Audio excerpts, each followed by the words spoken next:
Welcome back to VET S.O.S.'s Learning Lifeline. Remember, don't try to see a transition. Grab the VET S.O.S. Lifeline. Today, we're sitting down with Michael McAndrew, Senior Director, Military and Veteran Services at Texas State Technical College. Michael served over 20 years in the Air Force as a special warfare operator and has served around the world in support of U.S. operations. In his current role, Michael leads statewide efforts to strengthen TSTC's commitment to military-affiliated students through strategic partnerships, veteran-focused initiatives, and operational alignment. His mission-driven leadership advances access, support, and outcomes for veterans, service members, and their families. By integrating policy, engagement, and advocacy, he drives innovation in student success and institutional accountability, ensuring TSTC remains a top destination for those who have served. How you doing today, Michael? Hey, you doing good, Sean? Thanks for having me. And so happy you could come on here. And it's the we haven't gotten a chance to talk to a lot of technical schools. So this is fascinating to me, because I know one of my kids is looking at one right now, and there's so many opportunities out there. So it'd just be fascinating to talk to you about this and what you guys got going Absolutely. on. But let's start with your transition out of the military. How did that go? It was good. So I think I was one of those people that, uh, I was presented to all of the resources, and I had some really good people in the community that gave me some guidance that allowed me to kind of hit the trajectory that I'm on. So it's a little bit different than what other people's experiences are. But I retired in 2023, like right at the end. So I'm just 2 years retired as of this month. My last 6 months, I did, skill bridge, terminal leave, and then exited. And it was great because we were able to relocate from where I finished out in San Antonio, and then we relocated up to Waco, Texas. And for my skill bridge, I did it in aerospace, and then I ended up in higher education, which was a lot Natural different. transition. Exactly. Yeah.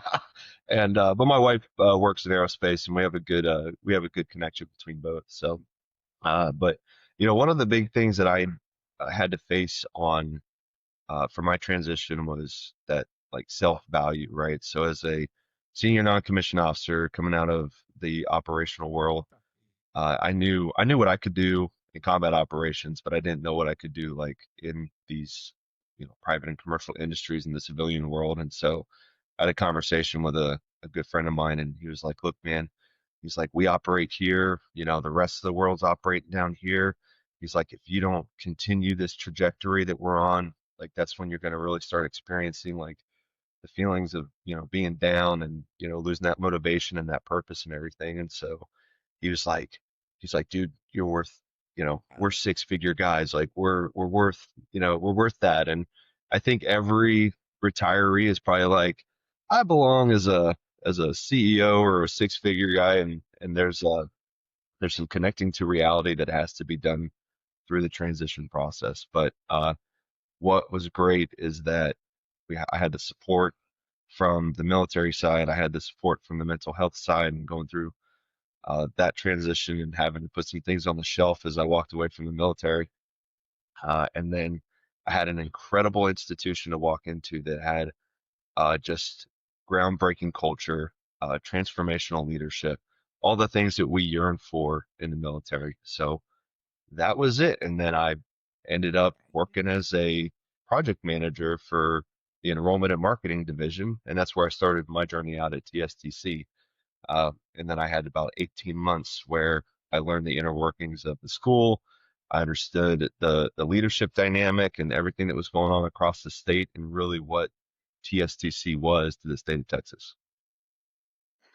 That's fantastic. And such great advice, too. I mean, because truth be told, I believe that especially as a senior non-commissioned officer or, a senior officer, you can come out into the civilian world and run just about anything. Yeah, The part we forget is we don't know the business. that's right. We still got to learn the organization, the business, how it works.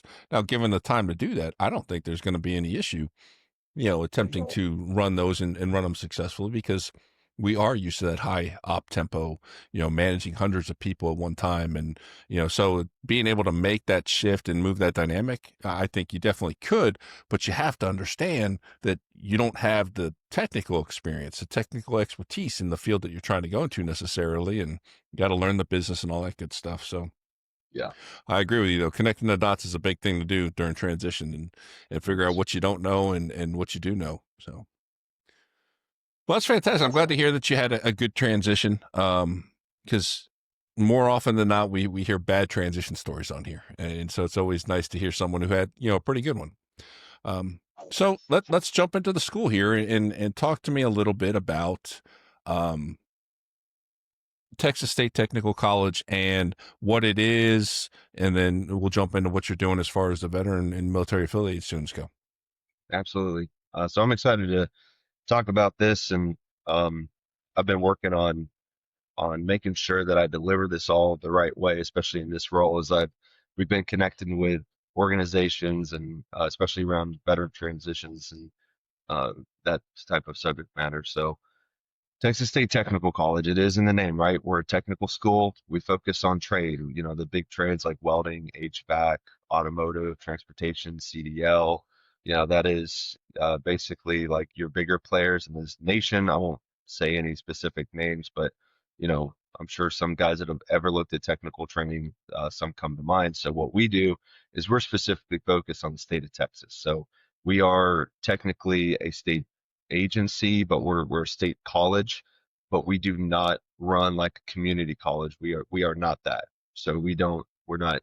A lot of community colleges are bound by county and they get state subsidies and funding and things like that. We do get state funding, but it's done in a completely different way than anywhere else in the nation. And so our what's different about us versus everybody else in the state and everybody else in every other state when it comes to technical schools is that we are funded by our production on the back end. So the state pays us and matches our our graduates' compensation when they hit the job market. So we're focused on workforce expansion. We have partnerships with 7,600 industries Wow. in the state of Texas. So we have an entire division that does all of our external relationships. They've got a career services department at each of our 11 campuses around the state. And then what they do is they maintain relationships. They bring the information back from industry, which updates all of our curriculum. So every year, our curriculum updates. And if there's anybody listening that works in school certifying, they'll know that that's a huge pain in the rear end because every year we have to recertify with the VA on our our catalog, and that's between four different main campuses. So I've got an incredible team on the certifying side that absolutely is knocking it out of the park every year. But we offer roughly 50 to 60 trade programs. And I say trade, it goes beyond just like that welding and HVAC. So we've got an allied health program, that's nursing, that's biomedical equipment, maintenance.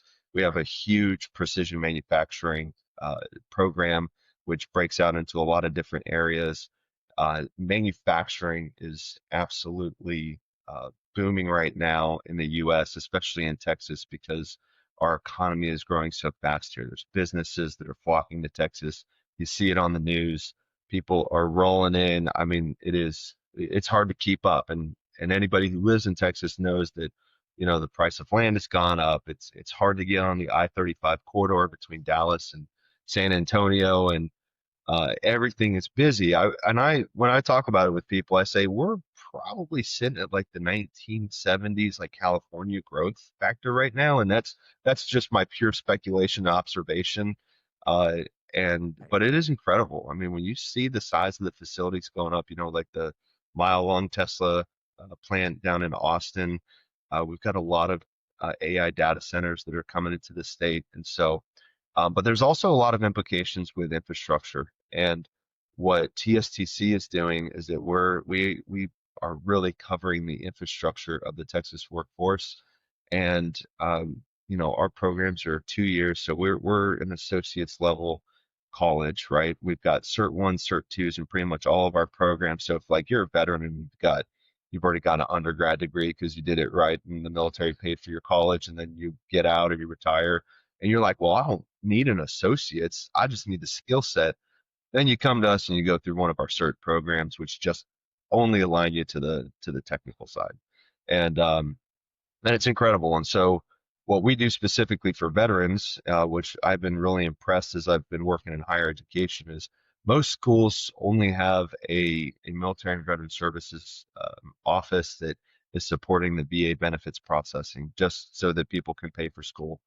What we do is we are an entire department underneath the enrollment department. We don't work for the registrar. We don't work for the financial aid side. We are military and veteran services alone, standalone. I've got the team that does all of the VA certifying side. I make sure that each veteran or family member or active duty service member or guard or reservist all have their benefits lined up. Everything is paid for and aligned with financial aid. And I have that team statewide. Again, 11 campuses. And I'll list them off here. I'll put myself to the test and list them all off. And then I've got another team in house that is engagement. And so that team is going out into the state. They're connecting veterans and their family members to resources within the state so that our student journey is a smooth one. I'm always asking my team, what do veterans need? And most of the time it's money, right? Folks are trying to bridge the gap as they're getting through their education. And so my team's out there working really hard with that. We're trying to bring the awareness of the technical education piece up. I don't know, if it's in your news algorithm, you'll understand that higher education this past year has gone and has approached the demographic cliff where we've got population decline, we've got less people coming out of high school. Higher education is going to start struggling because there's just not as many people coming into college. There's not as many kids coming out, and we went through over the last 10 years. It's just the direction that the U.S. is going. But the way to combat that in higher ed is to make sure you've got extremely high quality education. And that's what we do. Our focus is on the quality of education. All of our quality scores nationally come out very high. We've got an incredible reputation in all of these industries in Texas. And then the piece that, as I came in to run military and veteran services this past May, my vision and my goal is to and I always use this analogy because, like, as a non-commissioned officer in the military, everyone's always like, "Hey, the backbone of the military is the non-com corps. Like, that's it. Like, what it is. That's what makes us different than every other service out in the world is our non-commissioned officer corps." And majority of people separating and retiring because it's a numbers game are non-commissioned officers or people who have at least approached that non-com level in the first contract. And so I tell my leadership all the time, I'm like, you know, the best thing about the military is this incredible backbone. I was like, you got these vertebrae who are transitioning. We need to transplant those vertebrae into the backbone of the Texas economy. We need to get people planted into the communities, right? Yeah. These mid-level leaders. I was a mid-level leader, right, as a senior non-commissioned officer, and we need to get them into their communities. We need to help them find purpose in what they're doing every day. We need to make sure that if they want to do something with their hands that they can, but even if they still want to lead, we get the technical basis, right? That foundational knowledge to be able to walk over, get the experience, and then start leading in that industry. So it's really what we're focused about, Sean. And it's growing.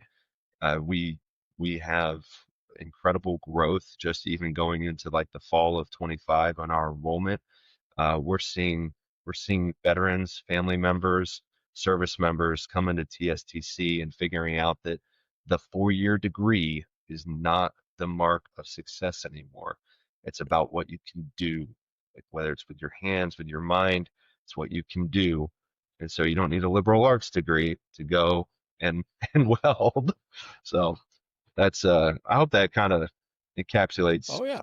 a big mission there. So Yeah, no, and I love the fact that you realize the numbers. And truly the non-commissioned officer corps is going to make up a large part of your transitioning demographic, and of yeah, course your first term lower enlisted guys um and Gail, sorry, coming out, that is a huge dynamic. If we can teach them a trade, and maybe they were doing the trade in the military, now we certify them and we get them out there. That's just a huge benefit. So yeah. I'm assuming you guys take all the normal financial pieces, including Hazelwood Act. Yep. Yep. So we are a state entity. by law, we take Hazelwood. So if anybody watching doesn't exactly know what Hazelwood is, it's legislation in the state of Texas, and it allows tuition exemption for the service members who enlist in the state of Texas and depart the military with an honorable discharge. Depending on your disability rating, there is options for your family to utilize that benefit as well. For any service member, they can transfer that one benefit, which really what it is, Sean, it's 150 credit hours at any institution that opts into it. State funded institutions have to offer Hazelwood, but here in Waco, we've got Baylor University, which again is an incredible institution of learning. We've got a good relationship with their military and veteran services team over there. They don't opt into Hazelwood, and there's nothing wrong with that. But we do, and we support. I would say we've probably got about 30% of our enrollees are on Hazelwood, and so Okay. it's an incredible benefit, and it really saves. I mean, you don't have to use your post 9/11 GI Bill right away. You can use Hazelwood. You can keep that post 9/11 GI Bill for an institution later on down the road. Like if you wanted to go to Baylor, right? Use your GI Bill to get that tuition covered at Baylor.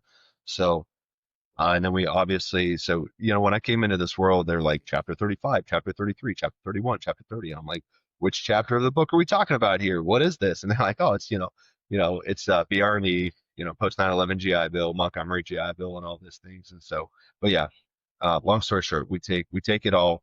That's what my certifying team does, is make sure that the benefits are aligned, making sure that you're utilizing them the right way, so that we're in compliance with the VA and that you get your education.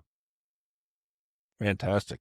And then do you guys have any kind of like job placement assistance that occurs We on do. the tail end? Yeah, we do. So, like I was explaining earlier, we have an entire division, like our external relations division. They do all of they manage all of our external relations. So, within that division, we have a department called Career Services. And so, with Career Services, they have the relationships with the industry partners, and the industry relations folks help bridge that gap, and we directly connect our graduates into industry. I think our placement rate's 98% because of what our career services does. um, our school offers this. However, it's a little more complicated for veterans because of the way that benefits pay for school. But TSTC offers the money back guarantee, and so what that is that for pretty much all of our students that come to TSTC, if they come through our programs, graduate, and they're not able to get a job within 6 months of graduation, we refund their entire tuition. Wow. We give them all the money back. Now, how that works with state and VA benefits, it's a little more complicated, and I've been having this discussion with our leadership because there's implications there for veterans. Because we could be like, hey, VA, you know, uh, Joe Snuffy didn't get a job, so we need to give him. We're going to pay you back all the tuition he used with the post 9/11 GI Bill. The only problem is with that is that the VA paid the service member a stipend every month. And so with reimbursement and resetting those benefits, they would have to return all that stipend, which most service members are using that for rent, mortgage, bridging the gap. And so we're working to make sure that that looks right for veterans. It's just policy. And I will be honest with you, Sean, we have veterans that come when they graduate, they are launched into industry. Our industry partners in Texas eat them up. We're constantly getting hit up about like, hey, what is veteran hire? Like, what's the best way to make sure that veterans are happy working in it, like in our companies? And so we have those discussions. I've been down to there's a manufacturing association here in Texas, and we've gone down to their conferences and talked to them on a panel about, what it looks like for service members coming into big manufacturing careers. And it's Texas. I mean, everyone embraces veterans. You can't live in the state of Texas and not love veterans, because holy smokes, I think we have the highest population of veterans per capita in the nation. So it's you've got to be veteran friendly. and our school dominates that just because we don't. It's none of the higher education fluff. Like we get you, we train you, and then we get you to industry. We get you working, and then I mean our jobs when it comes to placement and earnings, obviously like our placement is high and our earnings, and again, you got to understand technical education, a majority of our customer are kids coming out of high school and then non-traditional students who are repurposing kind of midway through, their 20s and 30s trying to get grounded and get a good job in the workforce. So, like our median hours are between, 65 and 70. Again, just across the board, people coming fresh into the work. But for veterans, they are they're lucrative for hiring. Oh yeah. Um, and so they tend to come in a little bit higher, but I'm a big data guy, so I'm right now that's been my year focus for projects is getting all of the statistics and data set aside, and the school's been working with me on that. So probably here in the next 2 months, any veteran could call me up and say, hey, what's the average earnings or placements for just specifically for veterans? And I'd be able to give them the Cat 1 Metz-rated coordinates on exactly what that is. So that's Very good. nice. So it's the best way for someone to get in touch with you and learn more about the school. Yeah, absolutely. So if they just go to our website, which is tstc.edu, and then on our menu there, you can drop down and go to the veterans page, or you can just go to tstc.edu/veterans. It's got all of our offices direct contact on there. They can just shoot Veteran Services an email, say that you want to get connected with the director, and they'll push it to me, and I'll hit you up. It's fairly easy. We're also on social media now. We just got our Facebook page launched. So we are Military and Veteran Services, TSTC Military and Veteran Services on Facebook, and I think we're probably the only school rocking a legit. We got we got a legit patch made for TSTC Military and Veteran Services, thanks to our creative services department, and we're starting to build some brand behind that. So check us out and hit us up, and even if you just want to learn about how your education benefits can go the furthest in Texas, hit up my team and talk to them. You don't have to come to school with us. We'll help you get to the right spot. Fantastic, man. I love what you got going on out there. And Thank you. I love the talking to especially senior non-commissioned officers that are in this type of role because they all have that same approach. I want you to come here, but if it's not the right fit, don't come here. I'll still help you. And, Exactly. and I just absolutely love that. So Michael, thank you for joining us today on VET S.O.S. On behalf of the entire VET S.O.S. family, we'd like to thank everyone for joining us today.